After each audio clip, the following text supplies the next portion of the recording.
Dracula. Again. Again. Again.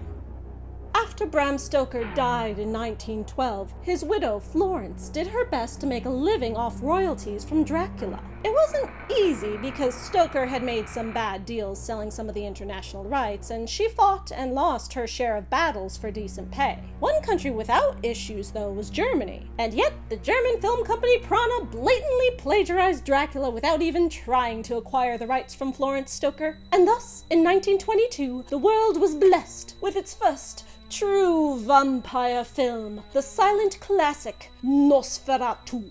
For about 3 years, yeah, she sued the pants off Prana. But since they were already bankrupt, she settled for having every existing print of the film destroyed. It took a while. They'd already sent reels out across the world. It was shown in America as late as 1929, but she eventually got them all. And like a vampire in the morning light, the film disappeared for over 30 years. There's no evidence she ever even saw the film, but she didn't care. Can you blame her? It was theft, and she was already living a life of social ridicule, teased mercilessly about being Dracula's wife, which apparently to some people is an insult. She was just trying to have enough income to live out the rest of her days in private. Sure, she denied the world a masterpiece of art, but lost copies of the film were eventually rediscovered in the 1960s, and it was pieced back together and made its dark mark on pop culture, all in due time. The story follows Dracula's events in a simplified, stripped-down way. A solicitor travels to Transylvania to sell a vampire a house. The vampire crosses the sea and moves in across the street from the solicitor's wife, where he spreads his plague of vampire death around their town, then eventually attacks the wife. Meanwhile, she has psychic sleepwalking vision dreams of what's going on with her husband and the vampire. A doctor who believes in vampires tries to help them, and the vampires got an insane bug-eating slave in a nearby mental asylum. The biggest difference from the book is the film's ending. Instead of a band of heroes triumphantly hunting down and destroying Dracula, this vampire is destroyed by the wife alone. She sacrifices herself to distract him into staying up past sunrise, and he poofs into undead dust in the daylight. Besides the new ending and the title Nosferatu, which is a word Bram Stoker tossed into his book because he incorrectly thought it meant undead, the scriptwriter changed the characters' names. Dracula is now Count Orlok, Mina is Ellen, Renfield is Knock, and the filmmakers hoped that would be enough to avoid copyright issues. Though the opening credits of the original release stated outright that it was freely adapted from Stoker's novel. Either they were so naive that they thought they could get away with it, or they just didn't care, because they were making art, and that was all that mattered. Directed by F.W. Murnau and produced by Albin Grau, the film is a work of German expressionism, in the vein of The Cabinet of Dr. Caligari. It speaks of terror while showing idyllic happy images, and uses intense shadows and distortions and unnaturally slow and fast-motion filming techniques to cause unrest in the viewer. Its full title is Nosferatu, a Symphony of Horror. And Murnau constructed his symphony using these methods to pace it like a musical movement, with flowing tempos, contrasting the slow and long shots with frantic, quick edits, frenzied passages. Art! Despite what it became in later decades, the grotesque was considered high culture to the Expressionists, and it served as a pretentious socio-political metaphor. Expressionism emerged in German cinema following the First World War, when Germany's defeat left many of its people depressed and disillusioned. The style was a reaction to the horrors of war and death of so many citizens, the senseless destruction. There was a surge in popularity in occultism in those years, and the film even received much of its funding from spiritualist investors, proto-goths. Though Murnau didn't write the script, his expressionistic direction is responsible for some of the most iconic parts of the film, such as this shot. The original script had the vampire jumping in the window like a doofus, but his change here instead instilled it with terrifying gravitas. Also, although the homoerotic subtext is obvious in Stoker's novel, Murnau, as a gay director, put his spin on it with the way he frames the vampire's desire for his male victim. Producer Albin Grau's personal experience with hearing vampire legends in the trenches in Serbia during the war sparked his passion for the subject, and he was heavily involved in the creative art direction. Like much of the German public, he was left embittered and cynical by the national tragedy. "Suffering and grief," he said, "have shaken men's hearts, and have, little by little, suspended their desire to understand the cause of the monstrous events that had depleted the world like a cosmic vampire, drinking the blood of millions and millions of men." We see the sensibility in the film when Ellen despairs after her husband picks flowers. He picked them out of love, naive to the senseless death and destruction he was causing to their poor little flowery beings. Later, the Doctor compares a Venus flytrap to a vampire in the way it brutally devours its prey. The great death plague that strikes their town as an invisible and unstoppable menace? This is all paralleled to Count Orlok himself, who sows meaningless tragedy as he devours the townsfolk. The plague of death he brings with him from foreign lands serves no higher cause, simply wanton devastation, like the war. Good for absolutely nothing. Orlok further reflects war themes and how Germans emerged from the experience distrustful of authority, bitter at higher powers that commanded soldiers mindlessly to horrible fates. In the film, we see this concept of the manipulation by commanders who would bend people to their whims through the vampire's hypnotic abilities. He twists Nock's mind to make a slave of him and causes Ellen to sleepwalk. She doesn't have control over her own body, losing her autonomy like a soldier who must obey objectionable orders.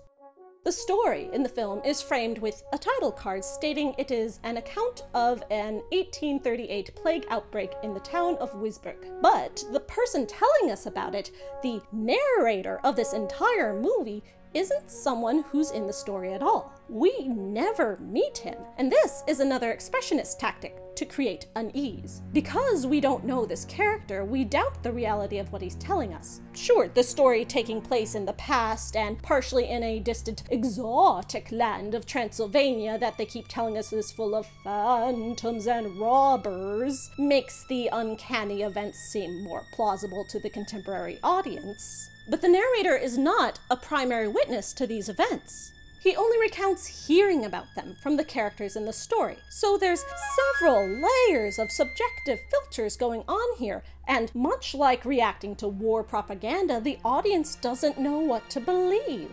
The ending of the film is bleak. Even though the vampire is defeated, it is at a terrible cost. Ellen dies. Though the war was over, the people are still left bitter and broken. There is no rejoicing.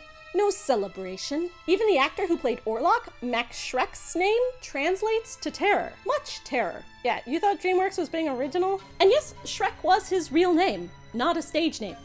Germans are hardcore, yo. Meanwhile, in America, for perspective, the common horror trope at the time was supernatural creatures almost always being revealed in the end to be fakes. Criminals using scare tactics to pull off crimes, which they would have gotten away with if not for those meddling kids. Or some other natural or scientific explanation. Quite a different post-war mentality.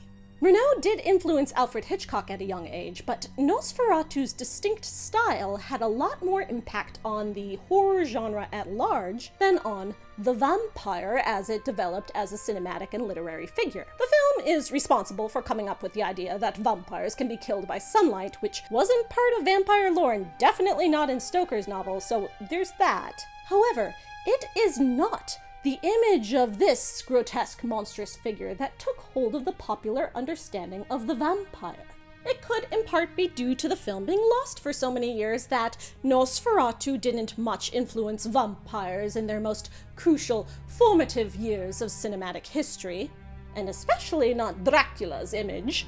One of these things is not like the other, but it's pretty likely Nosferatu wouldn't have had a stylistic impact regardless. Count Orlok is not a deceiver. An early critic of the film said, "Wouldn't it be much more frightening if he were first presented to the woman as a charming young man, with a kiss that is to be transformed into a bite?"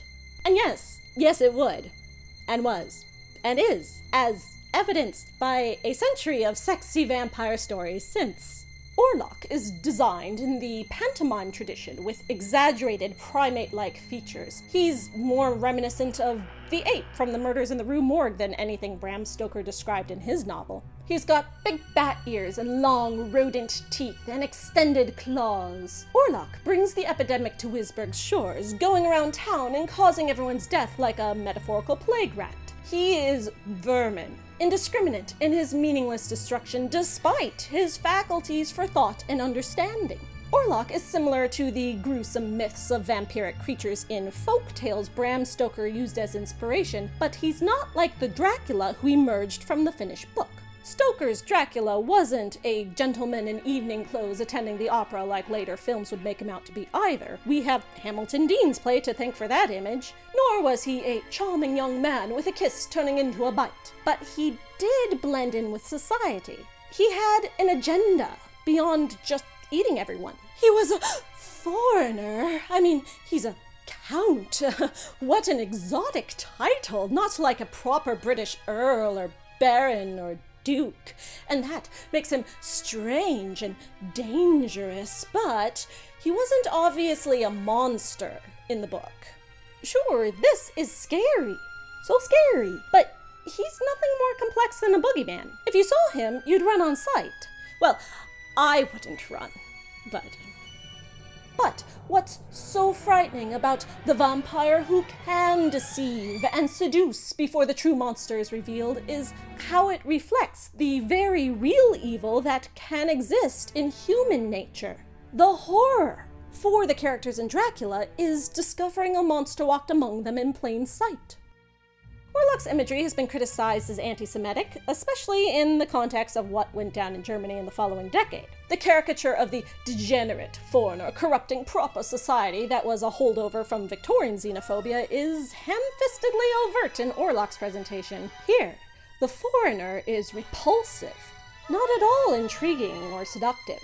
Great for a monster, but not so much as a vampire.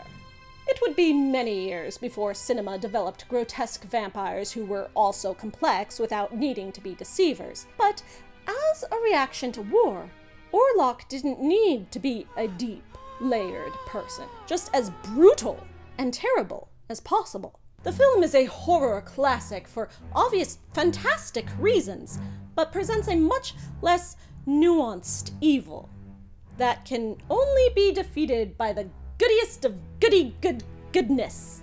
Ellen learns the way to destroy Orlok is for a woman pure of heart to give up her lovely throat willingly to him. This will get him so caught up in the moment that he'll stay up past his bedtime and perish by dawn's early light. But the woman must be without sin. If she flicked off someone in traffic recently, it won't work. Orlok will know. He exists as a punishment for your sins, after all. You deserve it. Why else would society be subjected to such a horrible, senseless war? I mean, vampires. I do love that the woman's innocence isn't defined by her virginity. Like Mina in Stoker's novel, Ellen is a married woman. Society didn't get hung up on Dracula being into virgins until America started adapting the story. Even the musical based on this film that blends it so meticulously with the novel changes Mina's sacrifice to the vampire from her life's blood to her virginity. And her conflict isn't fear of dying or becoming a vampire herself. No, it's of no man ever loving her afterwards because she's damaged goods. But she does it so brave. And somehow her sexing up Nosferatu makes him decide he just doesn't want to live anymore. Because he is so tragic and sympathetic in this version. It's a pretty amazingly terrible musical, for a lot of reasons. You want to watch something fun though? Watch Shadow of the Vampire from 2000. It keeps him grotesque while adding depth to his character. The film is about the making of Nosferatu by the artists, except the twist is, well, we'll have to talk about that another night. I'm the Maven of the Eventide, and it's time for me to get to work on my shadow play. Good evening, Mr. Bat. Blah. Nosferatu, I found you. I've heard so much about you. I thought you non-existent. but rumors were persistent. Now you found me. What about it? I will kill you. I doubt it. That is something nobody can do. Okay, so maybe I don't have a future in shadow puppetry, but I'll just keep talking about vampires for your listening enjoyment, which I would not be able to do without my Patreon patrons, so thank you so much for all your donations. Patreon makes this show 100% possible. I could literally not do it without you. Thank you. I love you. Good night. Blah. Vampire turkey.